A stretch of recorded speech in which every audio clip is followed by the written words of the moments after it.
बहुत बड़ा संघर्ष का काल। लेकिन अभी जो 1857 से 1947 वीरमंगल पांडे से सुभाष चंद्र बोस तक का काल लेकर कुछ क्रांतिकारियों के जीवन, उनके जिनको इतिहास में कहीं स्थान नहीं मिला, उनको आप तक पहुंचाने का कार्य आरंभ हो चुका है। ऐसी काफ़ी सारी वीडियोस मेरे इस चैनल के अंदर आप तक पहुंची हैं। अभी चूंकि 1857 का लिया है तो उसके बाद के कुछ नायक और नायिकाओं को मैंने आपके समक्ष रखा भी है। लेकिन आज मुझे लगा कि 1857 का जो महान समर हुआ, महान क्रांति हुई, बहुत बड़ा युद्ध जो सामूहिक रूप से लड़ा गया बहुत देर के बाद अंग्रेजों के खिलाफ, उसकी पृष्ठभूमि, उसकी भूमिका, उसके संबंध में आज आपसे कुछ बात हो जाए। भारत संसार का प्राचीनतम देश है, सारी दुनिया मानती है, और ये कृषि प्रधान देश है। जीवन को सुख शांति की प्राप्ति हेतु जो भी कुछ चाहिए, भौतिक साधन, ज्ञान की संपन्नता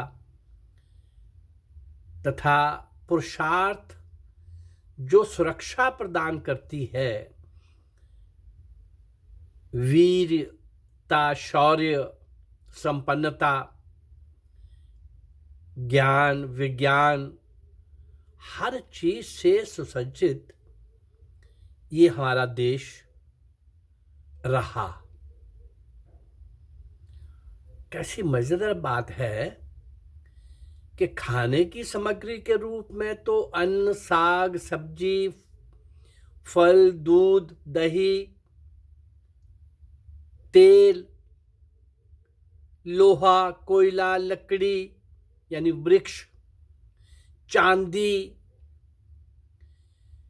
विद्युत को बनाने के लिए बहुत बड़ा जल का भंडार,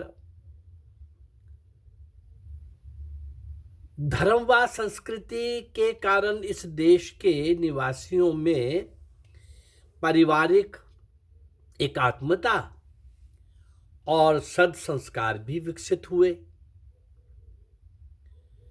हजारों वर्ष पूर्व तो इंग्लैंड व अमेरिका व अन्य कई देशों का, अधिकांश देशों का अस्तित्व भी विश्व में कहीं नहीं था। प्राचीनतम देश, प्राचीनतम संस्कृति, सुसभ्य, सौम्य विश्व गुरु भारत, सोने की चिड़िया भारत। इन्हीं परिस्थितियों के कारण यूनान, इराक, ईरान और एशिया के कुछ देशों में जो राजा उठ रहे थे, इधर उधर दाएं बाएं छोटे छोटे विजयों में लिप्त हो गए थे, उनके मन के अंदर आया, यहां की संपन्नता को सुनकर, यहां के सुख समृद्धि को सुनकर, यहां के ज्ञान विज्ञान की चर्चाएं कहीं उन तक पहुंची, व्यापार समुद्र के रास्ते से भी और जमीन के रास्ते से भी। ये भारत का ज्ञात विश्व में सब जगह था, जबकि उन लोगों के पास किसी भी प्रकार का कुछ भी नहीं था। पहनने को ठीक से कपड़ा नहीं, वो ज्ञान नहीं जो अंग्रेजों ने यहाँ करके एटिकेट्स और मैनर्स की बात लग पड़े करने हमारे साथ। वो भारतीय ऐसे हैं, भारतीय वैसे हैं। धरती पर उपलब्ध सुसंस्कृत, सुसभ्य, सौम्य, विकसित संस्कृति वो भारत की थी, परंतु वहां जो नए नए बादशाह, कबीलों के हेड, जो ये सुनने लगे भारत के लिए, तो वो लोग भारत की तरफ आने लगे। और हमारे जो यहाँ के राज्यों के राजा थे, वो अपने निजी स्वार्थों के कारण, अपने निजी स्वार्थ की पूर्ति के कारण भारत के साथ जो खड़े होना चाहिए था, उसके बजाय उन लुटेरों के साथ, व्यापारियों के साथ, उन आक्रमणकारी लोगों के साथ, जो बहुत अलग अलग तरह के, वो स्वार्थी भी थे, क्रूअल भी थे, ऐसे लोगों के साथ खड़ा होने का जो पाप हमारे यहाँ के देशी राजाओं ने किया, उनका साथ दिया, और उन लोगों के मन के अंदर ये आया, बाहर के लोगों के मन में, कि अरे भारत को अपनी संपत्ति बनाया जा सकता है। और जिस भावना के साथ, जिस उद्देश्य की पूर्ति के साथ अपनी स्वार्थ सिद्धि के लिए भारत पर आक्रमण किया, पर एक समय तक सिकंदर और यूनान के अन्य, ईरान के, यूनान के और भी बहुत लोग पराजित होते रहे। और फिर भी चूंकि अलग अलग क्षेत्रों में आने वाले लोगों के साथ अलग अलग संघर्ष हो रहे थे, और उनका अस्तित्व और प्रभाव पूरी तरह से यहां पर बन नहीं पा रहा था, टिक नहीं पा रहा था। ये एक लंबा समय है। सिकंदर भी यहां से अपना शरीर वापस सुरक्षित नहीं लेके जा सका, उसकी कब्र भी यहीं पर बनी। लंबे समय तक किसी को यहां पर आने नहीं दिया गया, परंतु यहाँ के कुछ राजाओं ने जो कभी गलती करना शुरू कर दी थी, आगे जाके ये गलती, ये पाप कहीं और बढ़ गया। और विदेशियों के आने के बाद भी दिल्ली के जो बादशाह थे,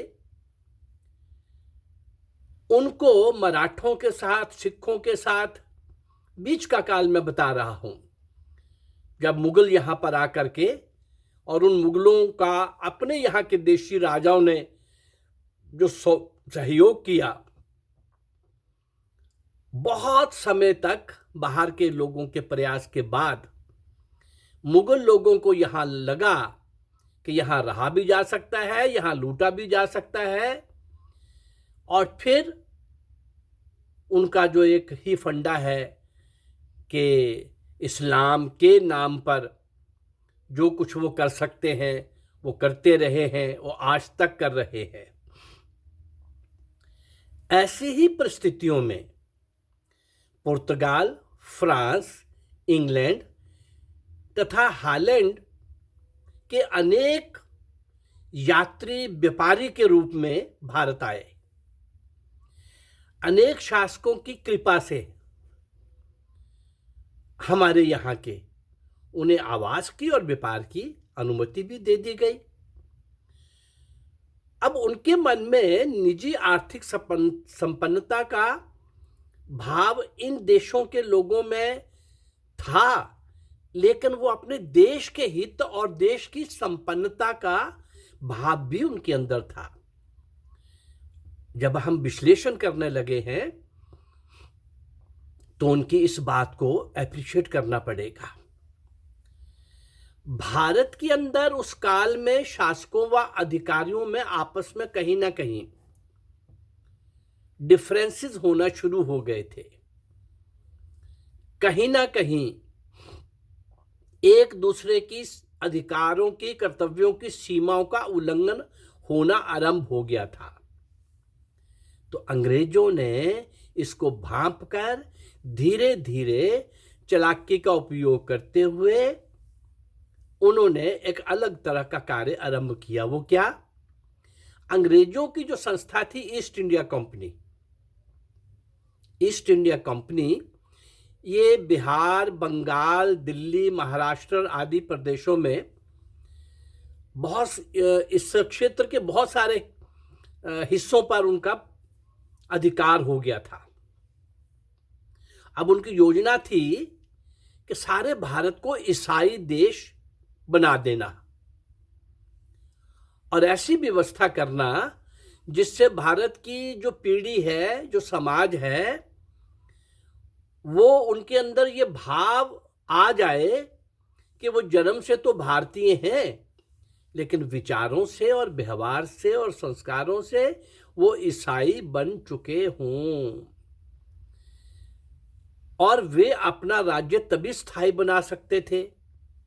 उन्होंने लंबे समय की सोच करके भारत के अंदर शिक्षा व्यवस्था को तहस नहस करना, गुरुकुलों को समाप्त करना, अपनी कॉन्वेंट इच्छा एजुकेशन को यहाँ पर स्थापित करना और उसके बाद कॉलेजेस वगैरह और फिर आगे हायर एजुकेशन के लिए यहाँ से नौजवानों को विदेशों में, खासकर ब्रिटेन में जाकर, उस समय इंग्लैंड में जाकर शिक्षा प्राप्त करने का ये एक अलग तरह का शौक, उत्सुकता, क्यूरियोसिटी ये हम देखते हैं कि ये 18वीं और 19वीं शताब्दी में ये बहुत ज़्यादा बढ़ रही थी। अब इसी पृष्ठभूमि में अपनी जगत जननी भारत माता ने ऐसी सैकड़ों संतानों को जन्म दिया जिनमें देश, धर्म व संस्कृति के प्रति असीम भक्ति, निष्ठा और राष्ट्रीय चुनौतियों को स्वीकार करके देश को स्वाधीन बनाने की प्रखर आकांक्षा थी उनके अंदर। एक तरफ अंग्रेजों का वो प्रयास चल रहा था, दूसरी तरफ भारत मां के लिए बहुत बड़ा संकट खड़ा ना हो जाए और ये विदेशी, फिरंगी, विधर्मी परमानेंट, क्योंकि उसके पहले भी तो इतने 100 साल का संघर्ष ये देश कर चुका था, लेकिन चूंकि हमारे पास था बहुत कुछ, तो उसको पाने के लिए, कुछ जानने के लिए, कुछ सीखने के लिए, कुछ लूटने के लिए और कुछ लोग इस्लामाइज करने के लिए, और ब्रिटिशर्स का ये जो काल गया, चूंकि 1857 का संग्राम हो चुका था, उनको लगा कि इनका धर्म बदला जाए, इनके संस्कार बदले जाए, इनकी शिक्षा बदली जाए, नाम के ये यहाँ हिंदू रहे, भारतीय रहे, परंतु व्यवहार से ये लोग ईसाई के रूप में ही जाने जाएं। और अंग्रेजी शासकों के काल में, अब ये समय जो 1857 का कालखंड था, उसके काल में प्रथम स्वाधीनता संग्राम ये हो चुका था। मैं इसकी पृष्ठभूमि बता रहा हूं। हो रहा था, होने की तैयारी में था। ये भी लंबा चला था, कोई एक दिन नहीं हुआ, लेकिन ये बहुत बड़ा समर था। अब इसके लिए बलिदान देने वाले, बहुत गौरवमयी कार्य करने वाले ऐसे महत्वपूर्ण क्रांतिकारी उस प्रकार के पैदा हुए, ऐसे राष्ट्रभक्त, ऐसे पुरुषार्थी लोग, समाज हित के लिए अपने स्वार्थ को स्वाहा कर देने वाले लोग और विदेशियों के इस खड़े किए गए संकट को पहचान कर छटपटाहट में थे, लगे हुए थे कि ऐसा हम नहीं होने देंगे। इस उद्देश्य की प्राप्ति के लिए 1857 के प्रथम स्वाधीनता संग्राम के क्रांतिकारियों की ये गौरव गाथा, ये वो काल है जब बहुत लंबा काल हो गया था संघर्ष करते करते, और इसलिए मैंने 1857 वीर मंगल पांडे से सुभाष चंद्र बोस का ये वो लिया है, काल लिया है। अब इसमें मैं केवल एक दो बात और ऐड करना चाहूंगा। इसके आगे का जो कालखंड है 1857 के महान समर, महान क्रांति, और उसके बहुत सारे सूत्रधार जिनका कुछ का वर्णन मैंने किया, अभी बहुत कुछ लोगों का वर्णन करना बाकी है। मैं कम से कम ऐसे 100 नायक और नायिकाएं इस बीच में जिनको इतिहास में कहीं स्थान नहीं मिला, वो आपके पास लेके आने वाला हूं। कुछ वीडियोस आप तक मैं पहुंचा चुका हूं। अब इसके आगे के कालखंड को हम 3 तरीके से देख सकते हैं। उसके 3 महत्वपूर्ण पक्ष हैं।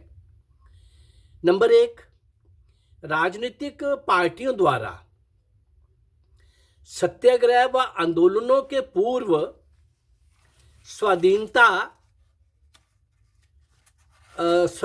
प्राप्ति हेतु क्रांतियां तो नहीं कह सकते, आंदोलन कार्यक्रम राजनीतिक दलों के द्वारा, प्रमुख रूप से तो एक ही था, उसका मैं वर्णन करने वाला हूं। नंबर 2, जब ये सारा हो चुका, उसमें बहुत बड़ी सफलता तो नहीं मिली, लेकिन अंग्रेज लोग डर गए थे। इतना बड़ा समर, इतने लोग निकल आए, सैनिक भी, साधु संत महात्मा भी, आम जन भी, और भी कई पक्ष जिन्होंने मिलकर के, यद्यपि उसमें कुछ कमियां रह गई, पूर्ण सफलता उस महासमर के अंदर, महान क्रांति के अंदर 1857 के उस रेवोल्यूशन में पूरी तरह से ना मिली हो, परंतु अंग्रेज लोग अपनी जगह अलर्ट हो गए और क्रांतिकारी लोग अपनी जगह अलर्ट हो गए। उन्होंने, उनमें से नंबर 2 पे दूसरा पक्ष हम ये लेंगे कि वो क्रांतिकारी जिन्होंने विदेशों में जाकर वहां के रह रहे भारतीयों को मिलकर जागरूक करके भारत की इस क्रांति में, भारत मां की स्वतंत्रता की बेड़ियां काटने के लिए हो रहे एफर्ट्स के अंदर, हो रहे पुरुषार्थ में, कार्यों में, ऐसे साहस वाले जो भी कारनामे थे, उन सब की जानकारी उनको दी जाए। 1857 का ये गदर नहीं था, छोटी मोटी बात नहीं थी, ये बहुत बड़ा संघर्ष था, इसकी जानकारी दी जाए। और हम आने वाले समय में बहुत बड़ा कर सकते हैं, आने वाले समय में हम बहुत बड़ा कर सकते हैं, इसकी जानकारी दी जाए। तो विदेशों में जाकर प्रवास करते हुए क्रांतिकारी बनकर भारत की स्वाधीनता हेतु जिन्होंने अनुपम प्रयास किए थे, वहां से शस्त्र, धन, एक एक क्रांतिकारी कितने ही देशों के अंदर, कुछ मैंने आपके पास वो भेजे हैं, लाला हरदयाल, श्यामजी किशन वर्मा, पृथ्वी सिंह आजाद, कुछ और भी, जो विदेशों में जाकर के जिन्होंने सारा प्रयास किया। तीसरा, इसके बाद अंग्रेजों को लगा कि अरे भाई, इतना बड़ा ये एपिसोड हो गया, इतना बड़ी क्रांति हो गई, इतना बड़ा ये कांड हो गया कि अंग्रेजी इतनी बड़ी सत्ताशाही के साथ आम आदमी यहां का उठ खड़ा हुआ लड़ने के लिए। तो उन्होंने क्या किया, इसी देश के अंदर अपने ही एक इटावा के कलेक्टर सर A.O. ह्यूम के द्वारा जिस पार्टी का गठन किया गया, राजनीतिक दल का, वो थी इंडियन नेशनल कांग्रेस, भारतीय राष्ट्रीय कांग्रेस, जिसको पैदा ही अंग्रेज ने किया। और उनका केवल इतना ही था कि इनके द्वारा कुछ जो क्रोध, आक्रोश, गुस्सा, असंतोष आम जन में था जिसका हमें पता ही नहीं चला, और लोग एक साथ खड़े हो गए हमारे साथ लड़ने के लिए, फौज के साथ लड़ने के लिए, ब्रिटिशर्स के साथ लड़ने के लिए।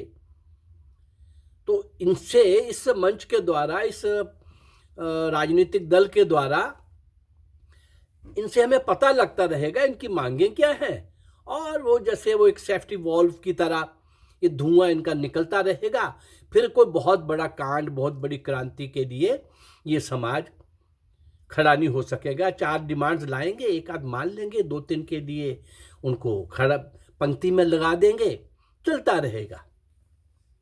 ये सोच करके जिस राजनीतिक दल का निर्माण हुआ, उस राजनीतिक दल में यद्यपि बाद में कुछ ऐसे लोग आए जो इस बात के लिए सहमत नहीं थे, तैयार नहीं थे कि नहीं भी ऐसे नहीं चलेगा, लाल बाल पाल और भी ऐसे अनेक, सुभाष, लेकिन उन सब को इस पार्टी में रहने का ज़्यादा समय नहीं मिला, वो रह नहीं पाए।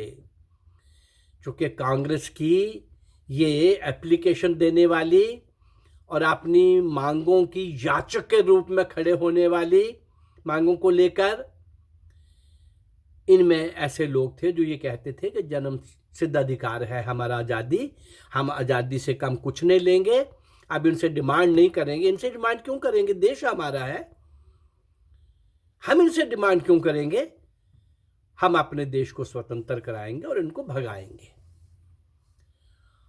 और इस प्रकार का ये स्वतंत्रता संग्राम का बाद का विदेशों में जाकर क्रांतिकारियों का वहाँ बहुत लंबा काल, बहुत लोगों ने बहुत बड़ा योगदान दिया है।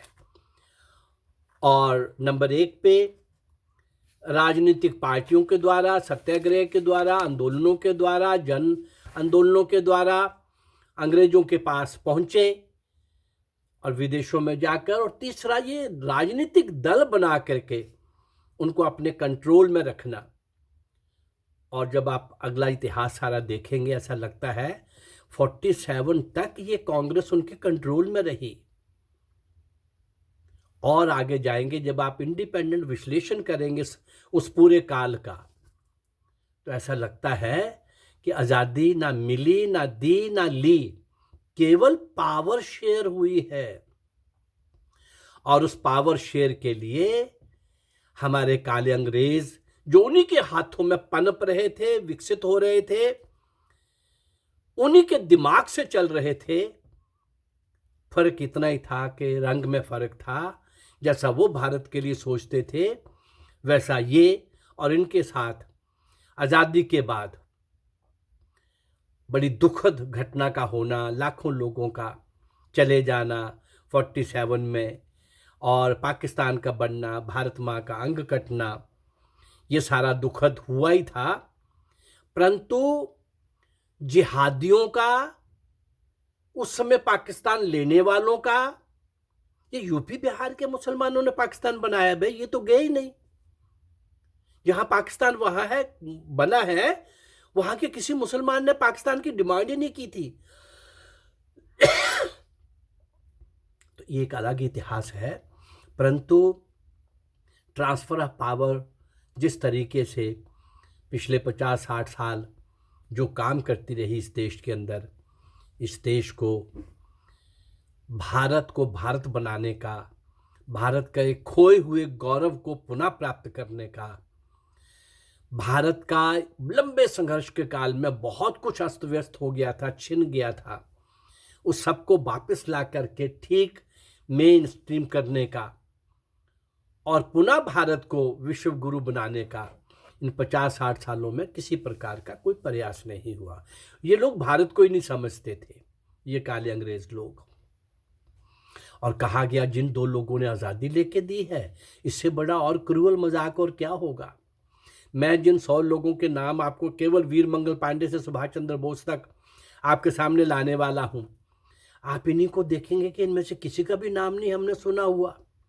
और एक से एक बढ़कर के जीवन के अंतिम श्वास तक संघर्ष करने वाला, वीरता के साथ, शौर्य के साथ, निष्काम, लड़ने वाला, जूझने वाला, अंतिम श्वास तक भारत माँ की स्वतंत्रता के लिए काम करने वाला ऐसा व्यक्ति कितने कितने लाखों लोग तो 1857 के समर में ही अंग्रेजों ने अलग अलग तरह से मार डाले, कितनों को फांसियां, कितनों का देश काला। अरे काला पानी तक की सजाएं आप सोच भी नहीं सकते। काला पानी की सजा कितनी कष्टकारक थी, उसकी कल्पना ही नहीं कर सकते, रोंगटे खड़े हो जाएंगे। वो सब करने वाले लोगों का भारत के इतिहास में कहीं नाम नहीं। तो मुझे आज लगा कि 1857 की महासमर की बात मैं कर रहा हूँ।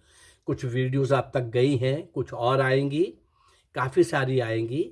बीच बीच में मैं कुछ करंट टॉपिक्स भी ले रहा हूँ, लेकिन 1857 की क्रांति समर की भूमिका आपके सम्मुख रखूं, ये सोचकर आज मैं आपके सामने आया हूँ। ये मेरा प्रयास, ये ऐसा पहला प्रयास है मेरी समझ में। ऐसे अनगिनत असंख्य अनसंग हीरोज, नायक और नायिकाओं को जिनको इतिहास में कोई स्थान नहीं मिला, आप तक लाने का प्रयास करूंगा।